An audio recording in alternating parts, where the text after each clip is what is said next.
Bienvenido amigo y amiga a esta parte 2 de nuestro estudio sobre analizando la Iglesia Católica y sus doctrinas.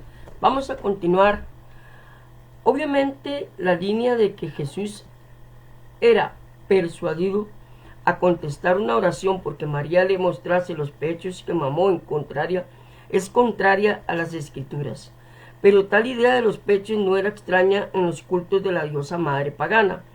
Se ha descubierto imágenes que muestran frecuentemente sus pechos de manera desproporcionada con su cuerpo, de una manera extraña, o como en el caso de Diana, para demostrar su fertilidad. Se le ilustra con unos sin senos. El catolicismo ha intentado aún más exaltar a María a una posición netamente divina con la nueva doctrina de la Inmaculada Concepción.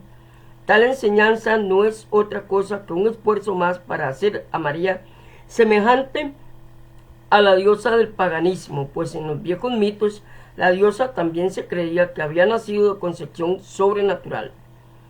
Estas viejas fábulas varían, pero todas hablan de incidentes sobrenaturales, en conexión con su entrada al mundo. Enseñaban que era superior a todo mortal ordinario, que era divina. Y así poco a poco era necesario enseñar que María también entró a este mundo de una manera sobrenatural para hacer que las enseñanzas acerca de ella concedieran o estuvieran acorde a la doctrina católica, ¿verdad? Entonces, y también al paganismo. El elemento sobrenatural en las enseñanzas de la Iglesia Católica Romana o sobre María es de que ella nació sin pecado original. Más adelante, conforme avancemos, vamos a analizar esto, ¿verdad? Entonces, aquí estamos dando una introducción a los temas. Pero de este nacimiento no nos dice nada la Escritura acerca de María. La Biblia dice que fue una mujer virtuosa y temerosa de Dios, favorecida y escogida por Él, una virgen pero tan humana como usted y como yo. Y como humana era miembro de la raza caída de Adán. Acuérdate que todos somos humanos y traemos el pecado original. Hasta la Virgen María traía el pecado original. Entonces, vean qué interesante. Ahí es donde ella no era divina ni era santa como la Iglesia Católica y el paganismo lo tratan de ver. Porque ella era humana igual que usted, igual que yo. Fue usada por un propósito divino, como lo hablamos en la primera sección. Pero vamos a continuar. Entonces, él, una virgen, pero tan humana como usted y como yo, y como humana, era miembro de la raza caída de Adán. Como las Escrituras declaran, por cuanto todos pecaron, están destituidos de la gloria de Dios. La única excepción de esto es nuestro Señor Jesucristo, como todo el mundo. María necesitaba de un Salvador y esto fue plenamente admitido por ella misma cuando dijo: y mi espíritu se alegra en Dios mi Salvador. Mi espíritu se alegra en Dios mi Salvador. Es una expresión de fe que está dando María, de que ella reconocía que necesitaba un Salvador. Si hubiera sido divina, como el paganismo lo enseña, entonces ella no hubiera dado esta expresión. Pero eso salió de su propia boca. Ok, vamos a continuar. Obviamente, si María necesitaba de un Salvador, entonces no era salvadora. Si necesitaba de un Salvador, ella necesitaba ser salva. Recibir perdón, ser redimida como todos nosotros. En resumen, la divinidad de nuestro Señor no radica en el hecho de que su madre haya sido una persona exaltada o sobrehumana. No, al contrario, es divino porque Él es el único Hijo de Dios concebido por obra y gracia de ¿quién? Del Espíritu Santo. Eso lo encontramos en Mateo, muy claro. Ok. Su divinidad viene del Padre Celestial, no del carácter sobrehumano del instrumento que Dios usó para su entrada en el mundo. Debemos comprender que fue Jesús quien nació de concepción sobrenatural, no su madre. La idea de que María era superior a otros seres humanos fue enfáticamente rechazada por el mismo Jesús. Un día mientras predicaba, predicaba, su madre y sus hermanos estaban afuera. Y le dijo uno: he aquí tu madre y tus hermanos. Una expresión del catolicismo niega que Jesús tuvo hermanos, donde está muy claro en la Biblia y está bien fundamentado. Conforme avancemos, lo vamos a demostrar con Biblia. Entonces, vamos a continuar. He aquí que tu madre y tus hermanos están afuera, quieren hablarte. Jesús respondió al que esto le decía: ¿quién es mi madre y quiénes son mis hermanos? Y extendió su mano hacia sus discípulos y dijo: he aquí mis hermanos y mi madre, haciendo referencia a los que hacen la voluntad de Dios y a los que creen en el verdadero Mesías. Eso es la madre y los hermanos para Jesús. Ok, vean qué interesante. He aquí mi madre, dijo Jesús, y mis hermanos, porque todo aquel, oiga, que hiciere la voluntad de mi Padre que está en los cielos, ese es mi madre y hermano y hermana. Mateo 12, 46, 50. Mateo 12, 46, 50. Y aquí es donde es uno de los temas muy controversiales de la Iglesia Católica, al ellos rechazar este pasaje y decir: no, era diferente, lo que Jesús estaba diciendo era otra cosa y no sé qué, pero ahí no hay donde perderse. Pero vamos a continuar. Claramente podemos ver que si servimos al Señor, si hacemos su voluntad, estamos en la misma categoría espiritual que María. Ciertamente, esta unidad en Cristo nos enseña igualdad a los ojos de Dios y rechaza la idea de que María fuese una persona sobrenatural. Sin embargo, el romanismo adoptó del paganismo la idea de orar a la Divina María, Madre María, de modo que tuvo que enseñar que María era una persona sobrenatural. De lo contrario, ¿cómo podría ella escuchar las oraciones que le dirigen cada día los católicos de todo el mundo, recitando el Ave María, el Rosario, las letanías de la Virgen Bendita y otras más? Multiplique el número de estas oraciones por el número de católicos que las recitan cada día. Se ha imaginado que María tendría que escuchar 46.296 peticiones por segundo. Eso es imposible para una persona que es humana. Solo Dios tiene esa capacidad. Jesús y el Espíritu Santo, nada más. Pero vamos a continuar.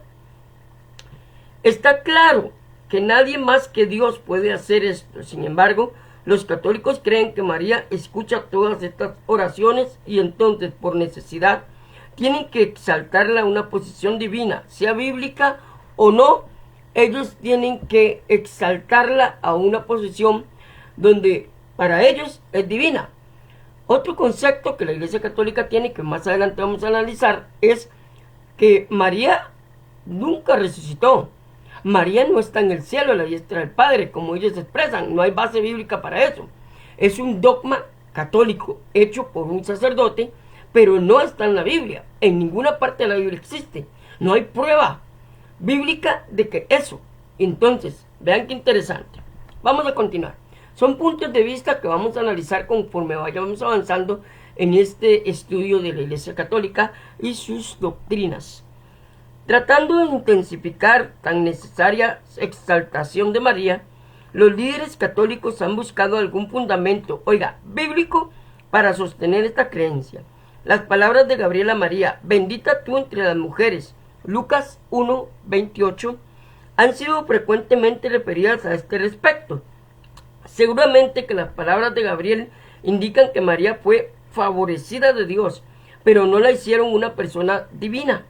Simplemente porque fue bendita entre todas las mujeres, pues 1300 años antes fue pronunciada una bendición similar a Jael, mujer de Heber, Cineo, y eso usted lo encuentra en JC 5:24.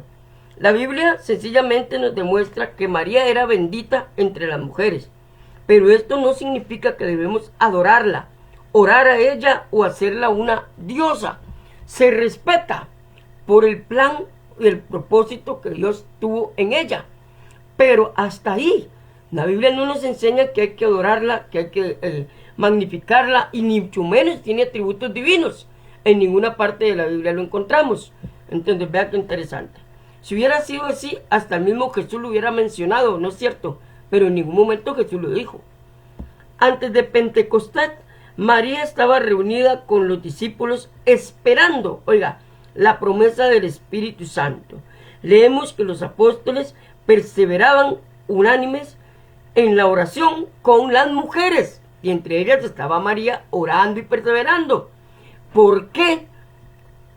No estaban orando a María, no estaban adorando a María, estaban esperando la promesa de la venida del Espíritu Santo. Hasta María estaba ahí incluida. Ok. Y con María, la madre de Jesús, y con sus hermanos, Hechos 1:14.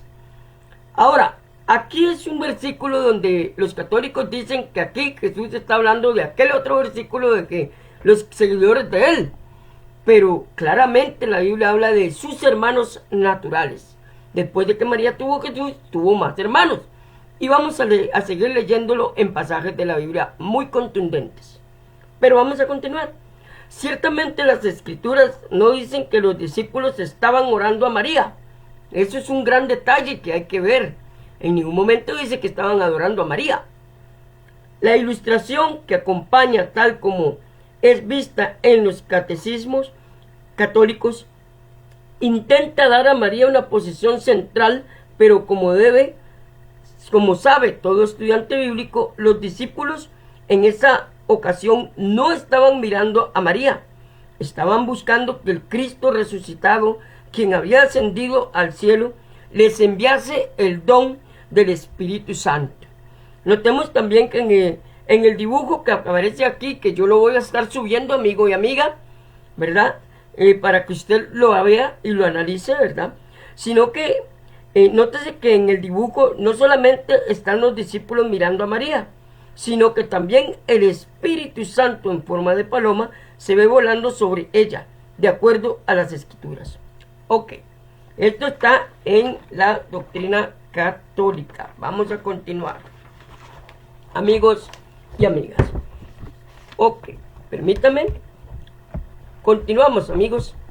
En las Escrituras, la única persona sobre quien el Espíritu Santo descendió en esa forma fue sobre el mismo Jesucristo. No hay ningún otro personaje en la Biblia que haya sucedido esto. En esa forma fue sobre el mismo Jesús, no sobre su madre. Por otra parte, y aunque parezca increíble, la diosa virgen pagana bajo el nombre de Juno, oiga, vea qué interesante es esto. La diosa pagana bajo el nombre Juno era frecuentemente representada con una paloma en su cabeza, ¿verdad? Que más adelante voy a estar subiendo unas imágenes al respecto. Entonces, y como también lo eran Astaré, Cíbeles e Isis, todas tenían ese paloma encima de la cabeza, que más adelantito voy a estar subiendo esas imágenes para que usted las vea y las analice. Ok. Y así la influencia pagana en tales cuadros aparece de un modo bien claro. Otro intento por glorificar a María, exaltarla a un plano que la Escritura no le otorga, ¿verdad?, puede enlatarse en una doctrina católica conocida como la perpetua virginidad de María. Esta enseña que María continuó virgen toda su vida, pero tal doctrina no fue nunca enseñada por Cristo o por sus discípulos. ¿Cómo lo explica la Enciclopedia Británica? La doctrina de la perpetua virginidad de María no fue enseñada sino, oiga, hasta cerca de 300 años después de la muerte de María, después del regreso de nuestro Señor Jesucristo también. No fue sino hasta después del concilio de Calcedonia en el año 451 que aquí se llegó a ese consenso de darle a la María esa virginidad perpetua. Pero vea, fueron 300 años después. No fue en ese instante. No fue Jesús, no fueron los discípulos. Fue en un concilio. 451, en el concilio de 451, ¿verdad? Ok, que está infundada, su posición fue aprobada oficialmente por Roma, la Iglesia Católica, pero no fue aprobada ni por Cristo ni los discípulos.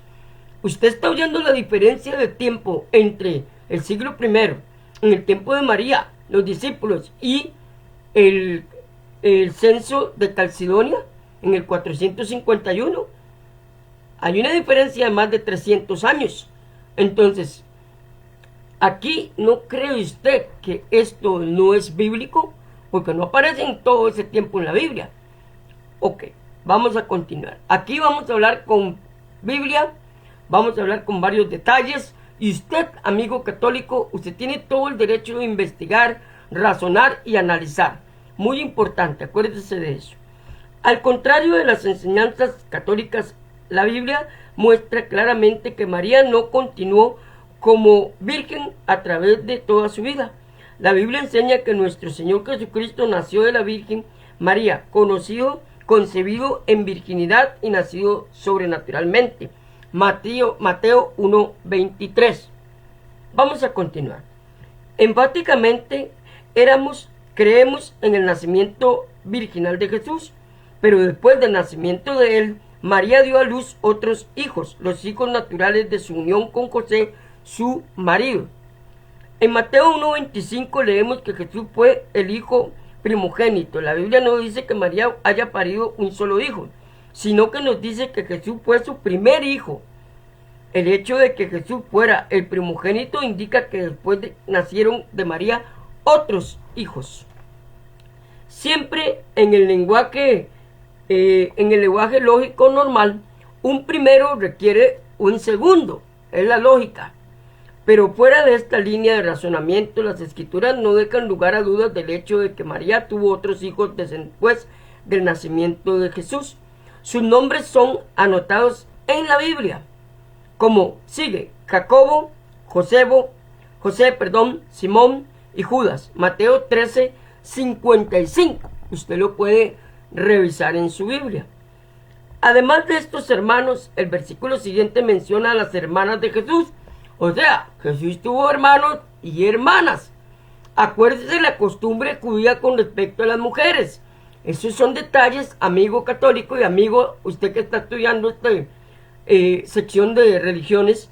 Hay que analizar siempre el pensamiento judío con respecto a la mujer. Las mujeres a veces no se mencionan, solo los hombres. Y eso sucede desde el Antiguo Testamento. Eso es una tradición judía que aún en el tiempo de Cristo todavía se seguía respetando. Entonces, se mencionan los hombres, pero no las mujeres. Significa que María tuvo más hijos y hijas después de Jesús. Ok, vamos a continuar. Son detalles que siempre hay que analizar a la luz de la Biblia, amados amigos.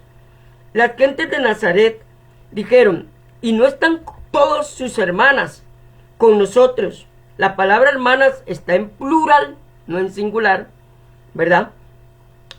De modo que sabemos que tuvo por lo menos 2 hermanas, pero si nos fijamos un poco más, veremos que el pasaje indica que Jesús no solo tenía 2 hermanas, sino que por lo menos tenía 3 hermanas.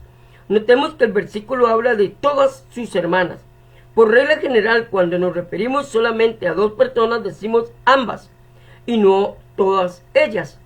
Esto definitivamente implica que la expresión se refiere a 3 o más hermanas. Si entonces añadimos 3 hermanas y 4 hermanos, además de Jesús, resulta que María tuvo 8 hijos, según la cuenta. Sería que María tuvo 8 hijos, hombres y mujeres. Entonces, la tradición católica, ¿qué hizo con estos hermanos y hermanas? Los borró totalmente. No existieron nunca para ellos, donde la Biblia muy claro dice que Jesús tuvo hermanos y hermanas. Muy clarito, señores y señoras. El Señor Jesús nació de María sobrenaturalmente por un nacimiento virginal. Los otros 7 hijos que ella tuvo nacieron normalmente, ¿verdad? Fueron engendrados por su esposo José. Pero la actitud católica es que José conservó a María como virgen por el resto de su vida. Sin embargo, hasta después del nacimiento de Jesús, José no la conoció hasta que parió a su hijo primogénito y la llamó Jesús. José no conoció a María hasta después del nacimiento de Jesús. Acuérdense que la expresión conocer en el sentimiento bíblico, como en Génesis lo vemos, y conoció a Adán a su mujer y tuvieron un hijo. Es tener relaciones sexuales, es tener relaciones íntimas, conocer en el sentido bíblico. Lo vemos aquí, lo vemos en Génesis y lo vemos en muchas partes de la Biblia. Ese quiere decir ese sentimiento, ¿verdad? No conoció a María hasta después del nacimiento de Jesús. Muy claro está. Acuérdense, tenemos base bíblica para probar lo que estamos hablando. Y le estoy mencionando dónde están para que usted analice fielmente, amigo y amiga. Entonces, muy importante estos detalles que hay que analizar. Pensamiento judío, costumbres judías y la expresión conoció. Muy importante, que aparece no solamente aquí, aparece en muchas partes del Antiguo Testamento, también en Génesis. Muy importante. Vamos a continuar. Pero más tarde José y María tuvieron unión matrimonial y dieron a luz a varios hijos, tal como lo enseña la Escritura, estudiando lo que la Biblia dice. Vean qué importante es esto, amigos y amigas. Vamos a continuar un poquitico más. La Biblia enseña y nos damos cuenta de que la doctrina de la perpetua virginidad de María es completamente errónea. Es completamente, no está bien infundada, ¿verdad? Entonces, porque podemos hablar de base bíblica, tanto en Mateo como en el Antiguo Testamento, y fundamento de las costumbres judías, que es muy importante. A la hora de estudiar la Biblia, amigo y amiga, es importante entender que la Biblia fue escrita con un pensamiento judío. Ellos eran del tiempo occidental, nosotros somos orientales, y muchas partes de la Biblia hay que entenderlas a la luz de lo que es el pensamiento judío, las leyes judías y todo esto. Muy importante a la hora de usted estudiar la Biblia, como siempre lo he enfatizado en los estudios de la Biblia. Amigos y amigas, que el Señor me los bendiga. Hasta aquí llegamos con la parte 2. Bendiciones.